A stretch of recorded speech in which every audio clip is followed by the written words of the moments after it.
Bon, je pense que vous l'avez compris, dans cette vidéo, on va parler glow up. C'est un terme dont vous avez peut-être entendu parler qui devient de plus en plus à la mode et qui veut dire simplement devenir plus beau. Et littéralement, si on traduit le mot en anglais, ça veut dire s'illuminer. Donc le fait de glow up, ça devient de plus en plus répandu dans une génération où évidemment l'apparence compte de plus en plus. On commence également à parler du privilège de la beauté, qui est un réel phénomène qui consiste à faire plus confiance à une personne considérée comme jolie, qui correspond plus au code de la beauté. C'est une réalité qui s'observe dans le milieu professionnel avec le fait d'avoir plus de chances d'être embauché lorsqu'on est considéré comme beau ou belle. Et ça s'observe également dans les relations et la vie personnelle où on a tendance à laisser une seconde chance à une personne belle ou à justifier plus d'actions de cette personne. On va décomposer cette vidéo en 3 parties. D'abord, on va parler du plan physique, comment rendre son physique plus attirant. Ensuite, on parlera de ce qui ne touche pas à l'apparence physique, donc plutôt la gestion de nos pensées, de nos émotions et le fait d'être à l'aise avec sa propre personne. Et la 3e partie de la vidéo, elle sera beaucoup plus personnelle et elle fera sens lorsque vous aurez écouté les 2 premières.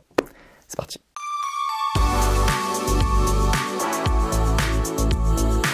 Ok, alors avant de commencer cette vidéo, il y a un point très important qu'il faut qu'on aborde et qui revient à chaque fois quand on parle de glow up ou d'apparence physique. Cet argument c'est oui mais moi la personne qui m'aime, elle doit m'aimer pour qui je suis et pas pour mon apparence physique. Le problème avec cette phrase, bien qu'elle soit jolie et que j'ai pu la dire dans le passé, c'est qu'elle oublie un élément extrêmement important, le marketing. Et il y a encore trop de personnes qui oublient cet aspect fondamental qui est le fait de savoir se vendre. Et vous savez, moi il y a quelques années, je me suis beaucoup intéressé au marketing, mais pas du tout dans une optique de séduction, mais plutôt de faire grossir ma chaîne YouTube. Parce que à ce moment-là, j'avais réalisé que j'avais du potentiel, que je pouvais faire de bonnes vidéos, mais je savais pas comment faire rencontrer ce potentiel à de nouvelles personnes, à vous, en filmant ces vidéos. Et je sais pas si vous avez remarqué, mais le problème est exactement le même en séduction. On a quelqu'un qui a du potentiel, toi par exemple, qui cherche à rencontrer une autre personne, et on cherche à faire rencontrer ces 2 personnes.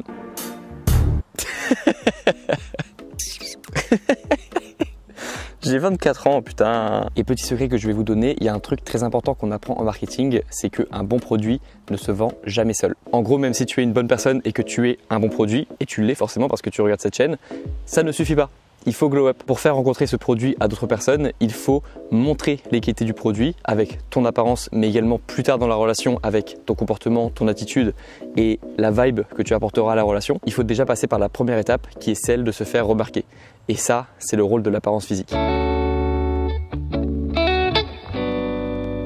Ok, alors on va commencer par la première partie qui est la partie glow up physique. Donc devant moi, j'ai mis plein d'accessoires qui vont nous aider à être les meilleures versions de nous-mêmes physiquement. Alors avec le nombre de vidéos glow up que j'ai pu voir depuis des années, je me suis fait une petite liste de toutes les actions qui peuvent nous aider à glow up. Bonne alimentation, bonne hydratation, sommeil de qualité, exposition au soleil, inscription à la salle de sport, comprendre la forme de son visage, tester des accessoires, lunettes, bracelets, montre, avoir une bonne hygiène, entre parenthèses gratter la langue pour avoir une meilleure haleine, s'acheter un parfum, trouver un style qui nous correspond, avoir une vie professionnelle ambitieuse, prendre des compléments alimentaires, entre parenthèses magnésium, vitamines et bêta-carotène pour le teint de la peau. Et enfin, petit bonus pour les gars spécialement, se faire un dos en V à la salle, on en reparlera plus tard. Voici pour la liste, mais en gros ce qu'il faut retenir c'est globalement apprendre à comprendre son visage, apprendre à reconnaître ce qui va nous permettre de mettre en avant les traits de notre visage ou de cacher des imperfections, même si j'aime pas trop ce mot, mais de chercher à trouver juste la meilleure façon de se mettre en avant. Donc devant moi j'ai mis quelques indispensables qui pourront concerner les gars comme les filles. Donc là c'est de la pâte modelante pour les personnes qui cherchent à créer une coupe particulière de cheveux.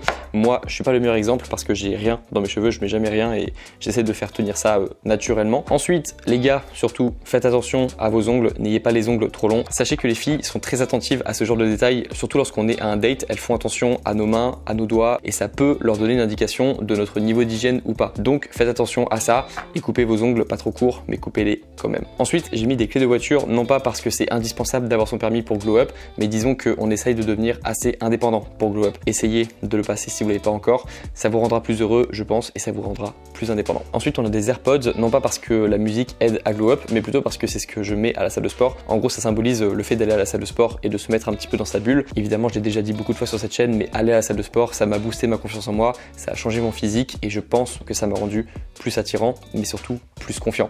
Et la confiance en soi c'est attirant également. Ensuite on va passer aux accessoires. Donc moi je suis pas trop bracelet, j'ai une montre que j'ai au poignet qui est une Seiko SKX 013. On m'a beaucoup demandé la référence donc je vous la donne en vidéo, mais sinon j'aime bien jouer avec quelques accessoires comme des lunettes, des montres ou alors des colliers comme celui-ci, un collier en perles. Ça c'est un test que je fais depuis quelques semaines, mais sinon moi ma valeur sûre c'est un collier en argent Bilost. Ensuite, on a une casquette de couleur rose parce que je trouve que le rose, ça va bien aux gars et souvent, ça plaît également aux filles. Moi, je les mets tout le temps à l'envers sur la tête et ça rajoute un petit peu de couleur dans nos vies. Donc, pourquoi pas? Lunettes de soleil, celles-ci, elles sont de la forme ronde parce que c'est la forme qui me va le mieux. Ça matche bien avec mon visage, avec les teintes comme ça en jaune. Ça va bien aussi avec la couleur de mes cheveux. Ensuite, deux indispensables, un pour l'hygiène, un pour l'odeur. Donc, un parfum. Celui-ci, c'est un parfum de Carolina Herrera. J'en ai parlé dans un TikTok récemment qui parlait de tous mes indispensables et qui parlait de vêtements également. Donc, je vous invite à aller le voir. C'est le parfum 212 de chez Carolina Herrera et c'est le meilleur parfum que j'ai pu sentir de ma vie. Et ensuite, pour l'hygiène, ça, c'est, je sais pas trop comment appeler ça, mais ça sert à enlever les poils de nez et d'oreilles. Et j'ai également un rasoir Philips. Et maintenant que je commence à avoir un petit peu de pilosité au niveau du visage, j'ai différents sabots pour ne pas couper la barbe à blanc, mais de garder la barbe à 1 mm. Voici donc une petite liste d'accessoires qui peuvent aider à glow up physiquement, mais ce n'est pas tout. Le travail ne s'arrête pas là.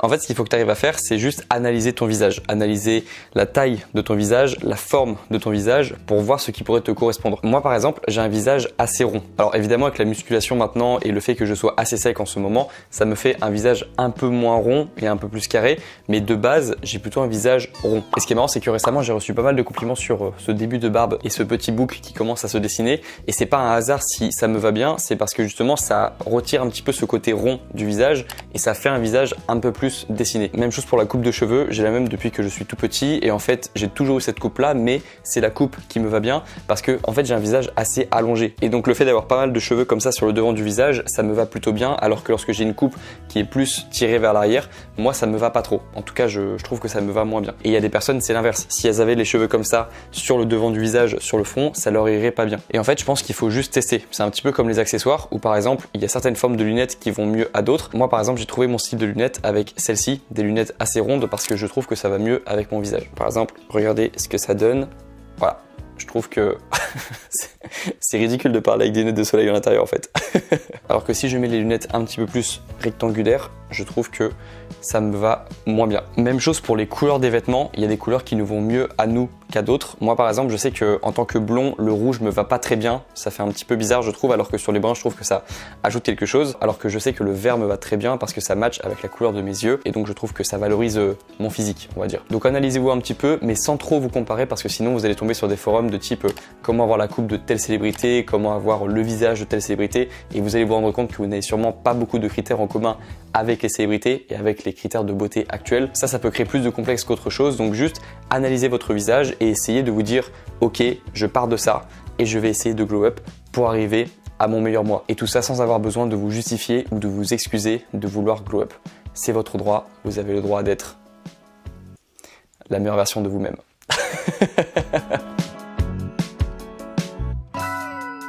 Et maintenant qu'on a parlé de la forme du visage, il y a aussi un point important qui est la forme du corps. Et ce qui revient le plus souvent, et ce qui a d'ailleurs été aussi démontré par des recherches scientifiques, c'est que ce qui plaît le plus chez les garçons, c'est un physique en V. Donc avec des épaules assez rondes, un dos assez large qui permet de créer ce physique en V. Et c'est là où la musculation peut intervenir parce que moi par exemple, j'ai toujours eu un bassin assez large. Donc c'était difficile pour moi avant la musculation d'avoir ce physique en V. Mais maintenant, avec le travail que j'ai fait à la musculation sur les dorsaux et sur mes épaules, j'ai ce physique en V alors que j'ai toujours des hanches larges. Donc ça c'est plutôt pour les garçons, et pour les filles ce qui a été démontré c'est que c'était l'inverse, donc plutôt un physique avec une taille fine et des hanches larges. Donc là c'est plus vraiment le physique en V, c'est plutôt un physique en V inversé, voire bouteille d'orangina en fait.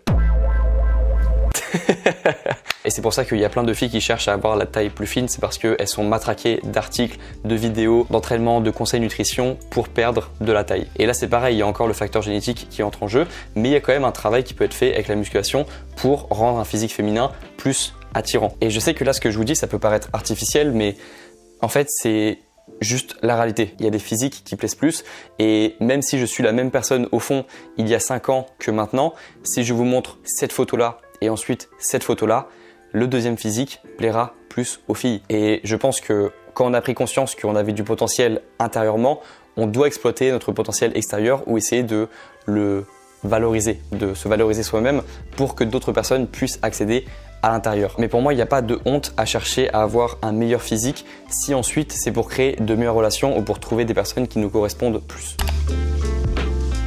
En fait, je veux pas que cette vidéo, elle vous fasse complexer parce que c'est sûrement la première étape du glow up. Parce qu'en fait, on se rend compte qu'on a tellement de choses à changer que limite, on avait plus confiance en nous avant de voir tout ce sur quoi on pouvait glow up.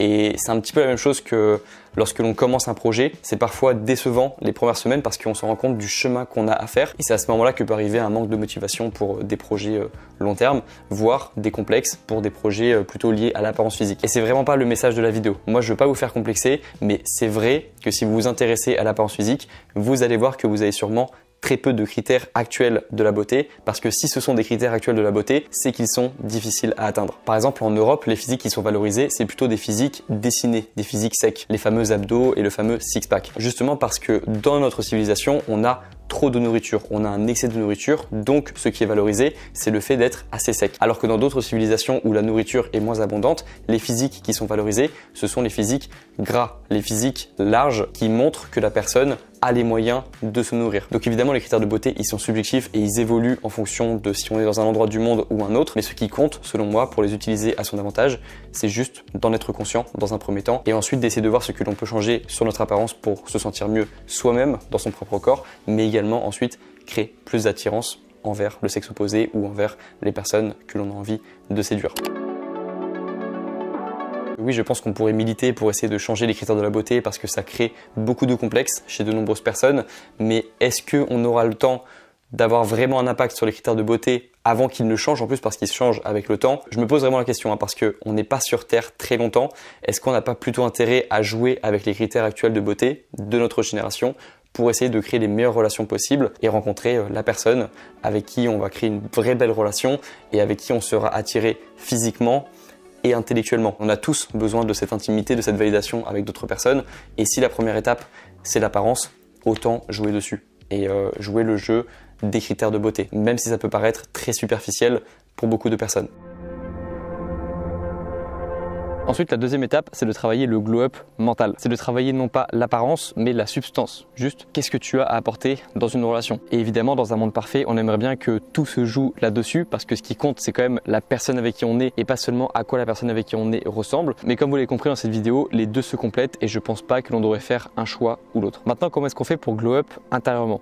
Selon moi, ça se joue à une seule chose, c'est être capable de gérer ses pensées. Moi, j'ai une vision assez simple des relations, qui est que si une personne ajoute une plus-value dans ma vie, alors elle a sa place dans ma vie. Et ça marche sur le plan amical comme sur le plan amoureux. Ensuite, évidemment, si la personne, elle a un sens de l'humour, elle est intelligente, elle m'apprend des choses, il y a plein de choses qui peuvent rendre une personne plus agréable à vivre. Mais la base de tout ça, c'est d'apprendre à gérer ses pensées pour ne pas se retrouver avec une personne qui a besoin d'être assistée, mais pour avoir une personne qui va complémenter et complimenter notre vie et notre propre glow-up. Et évidemment, c'est la partie que beaucoup de personnes sautent parce que beaucoup de personnes sont plutôt intéressées par quelles chaussures je dois mettre, quel parfum je dois acheter, de quoi j'ai besoin en plus pour être beau ou pour être belle. Alors qu'en fait, pour glow-up intérieurement, on n'a pas besoin de choses en plus, on a besoin de choses en moins. On a besoin de moins de distractions, moins de temps libre parce que sinon on l'utilise mal et concrètement on a besoin de se retrouver seul avec soi-même. Juste pour savoir un petit peu qui on est, se tester un petit peu, voir ses limites, mais en tout cas faire des choses qui nous permettent de nous connaître mieux. C'est vraiment la même chose que lorsque l'on rencontre une personne pour la première fois et qu'au début on n'est pas vraiment à l'aise avec cette personne, on ne sait pas trop quel humour est là, on ne sait pas trop comment lui parler, si on va la faire rire en disant cette blague ou pas. Et ensuite avec la fréquence et la répétition du nombre de fois où on va voir cette personne, on va être de plus en plus à l'aise. Et souvent les personnes qui se connaissent depuis longtemps, elles en rigolent parfois de comment est-ce qu'elles étaient gênées la première fois qu'elles se sont rencontrées. Et ben là c'est pareil, la première fois qu'on se retrouve avec soi-même, c'est pas confortable. Et lorsque tu arriveras au stade où tu seras à l'aise d'être avec toi-même, à l'aise d'être dans ton corps, à ce moment-là, tes relations seront beaucoup plus simples avec les autres. Parce que tu iras pas vers les autres pour compenser quelque chose, mais simplement pour apprécier leur présence. De la même façon que désormais, tu apprécies la tienne. Tu apprécies ta propre présence.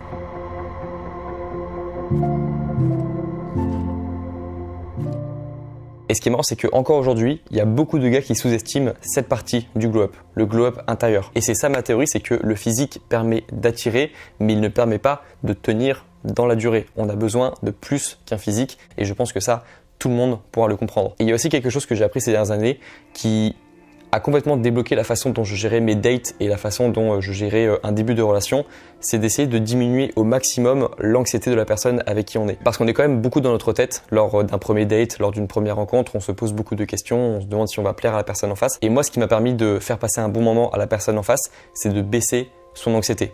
Soit en la faisant rire, soit en l'écoutant et en la laissant plus parler que moi parce qu'on a tous besoin de se faire entendre. En fait, le physique c'est bien, mais il y a tellement de choses que l'on peut améliorer ensuite. Enfin, je veux dire, il y a tellement de trucs à faire. Il y a plein de blagues, de surprises que l'on peut faire, de petites chamailleries que l'on peut avoir avec la personne en face. Alors évidemment, ça demande de se revoir plusieurs fois parce qu'on ne pourra pas tout faire le premier date, mais en fait on se rend compte qu'une fois qu'on a coché les premières cases du glow-up physique avec la musculation, avec la coupe de cheveux, avec l'apparence, avec le parfum, l'hygiène, il y a quand même plein de choses à faire et plein de choses à améliorer dans le glow-up mental, dans le glow-up intérieur, et c'est surtout ça qui va créer les souvenirs et qui va créer aussi, je pense, les sentiments. D'ailleurs, une question intéressante à te poser pour savoir si tu devrais plutôt travailler sur le glow-up interne ou le glow-up externe, c'est est-ce que ton problème c'est que tu n'es pas assez vu, c'est-à-dire est-ce que juste les gens ne te calculent pas, et dans ce cas tu devrais plutôt travailler sur l'aspect physique, sur le fait d'attirer les gens via ton apparence, ou est-ce que le problème c'est plutôt que tu as l'impression d'attirer les gens, d'avoir des occasions, mais que ensuite cette attirance diminue avec le temps. Dans ce cas-là, c'est plutôt le glow-up interne qu'il faut travailler. Évidemment, vous vous en doutez, la plupart des personnes, leur problème c'est qu'ils n'ont pas assez d'attention, donc devraient travailler plus sur l'apparence physique. Vous avez sûrement déjà travaillé intérieurement, vous avez sûrement une chat, une discussion, vous êtes capable de tenir une conversation. Maintenant, travaillez sur l'apparence. Aussi bête que ça puisse paraître, c'est vraiment ce dont vous avez besoin pour pouvoir avoir les deux. Glow-up interne, glow-up externe. Si vous travaillez les deux, vous allez faire des ravages. Il y a quelque chose que je vous avais dit que je vous partagerai à la fin de la vidéo, qui est un peu plus personnel, mais qui est quelque chose que j'aurais aimé que l'on me dise avant. C'est le fait que d'une part, beaucoup de personnes surestiment quand même le rôle de l'apparence et pensent qu'une fois qu'elles ont une bonne apparence, le travail est fait, et vont se rendre compte que ce n'est pas le cas, qu'on n'a pas envie d'être attiré juste par un physique, on a envie d'avoir des conversations, on a envie de rigoler, on a envie de vivre des expériences, et ça se vit avec plus qu'un corps, ça se vit avec une âme, avec du charisme, une vibe, quelque chose qui doit compléter un physique mais qui ne peut pas compenser non plus un physique. Et la deuxième chose que je voulais vous dire et qui est difficile à entendre, c'est que même une fois qu'on a glow up, on va quand même subir la pire chose possible pour un humain, je pense, qui est le fait de se faire rejeter. Je pensais, lorsque j'avais 20 ans, 21 ans, 22 ans, qu'une fois que j'allais être stylé physiquement, que j'allais être musclé, que j'allais avoir des projets, que j'allais avoir une vie professionnelle épanouie, que j'allais être libre financièrement, géographiquement, etc., je pensais que je n'allais plus vivre de rejet. Et ça, ce n'est pas le cas. Et vous seriez surpris de voir que même des personnes que vous considérez comme extrêmement jolies, que des personnes que vous considérez comme extrêmement charismatiques, vivent également des rejets. Parce qu'il y a ce truc terrible que il y a quand même une question de goût et certaines personnes n'ont pas le même goût que d'autres personnes, et même si on peut définir des critères un petit peu universels de la beauté, il y a des chances que même si vous soyez développé physiquement, que vous ayez tout de bien dans votre vie, vous ne correspondiez pas à la personne avec qui vous aimeriez correspondre. Et c'est pour ça que je vous dis que c'est difficile à entendre, parce que lorsque l'on commence ce processus de glow up, on le fait pour éviter le rejet, et on se rend compte que même lorsqu'on a bien avancé dans le processus, on vit toujours la chose pour laquelle on avait commencé le projet de s'améliorer physiquement et de devenir une meilleure personne. Mais c'est pas grave, parce que dans ce processus, vous allez vous plaire à vous-même. Et je sais que c'est très cliché, mais attendez, laissez-moi une chance de vous expliquer. Je sais que c'est très cliché, mais c'est un petit peu comme la musculation, que j'ai commencé par envie de me développer physiquement et de plaire aux filles. En gros, lorsque j'étais au lycée, de me renforcer physiquement.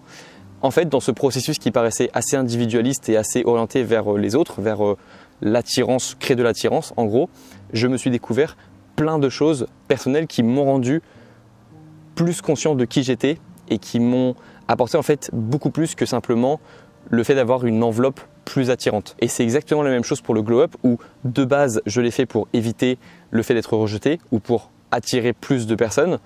Dans ce processus, je me suis également découvert et je me suis créé une personnalité qui fait que j'arrive mieux à vivre avec moi-même.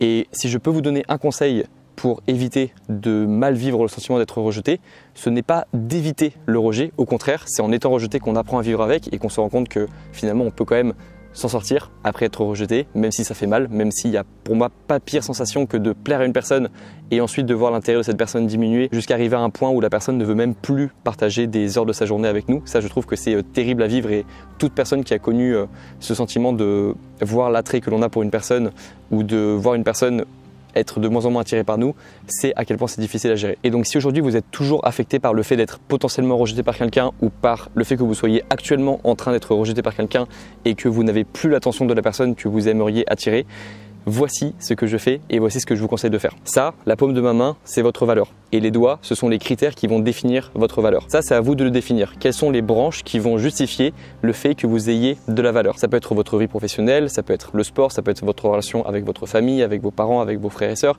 avec vos potes. Ça peut être les bonnes actions que vous faites sans que personne ne les voit. Et ça peut être votre relation avec vous-même. Maintenant, ce qui est important, c'est que tous ces critères qui constituent votre valeur ne soient pas remis en question par le fait d'être rejetés par une autre personne. Parce que le problème de laisser sa valeur être définie par l'acceptation ou le rejet des autres, c'est que souvent ça va fonctionner en jauge comme ça, où plus on va plaire à une personne, plus on va monter sa valeur, et moins on va plaire à cette personne, plus on va baisser notre valeur et notre estime de nous-mêmes. Et ça peut pas être possible. Il faut que ces deux jauges, elles soient indépendantes les unes des autres, et il faut arriver à un stade où parfois on plaît moins à une personne à qui on plaisait avant, et quand même conserver une bonne valeur et une bonne estime de nous-mêmes. Ça, c'est vraiment un indispensable à faire pour éviter de laisser un rejet impacter toute notre vie.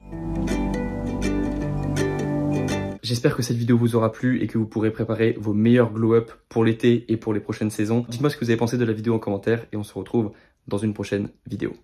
Ciao!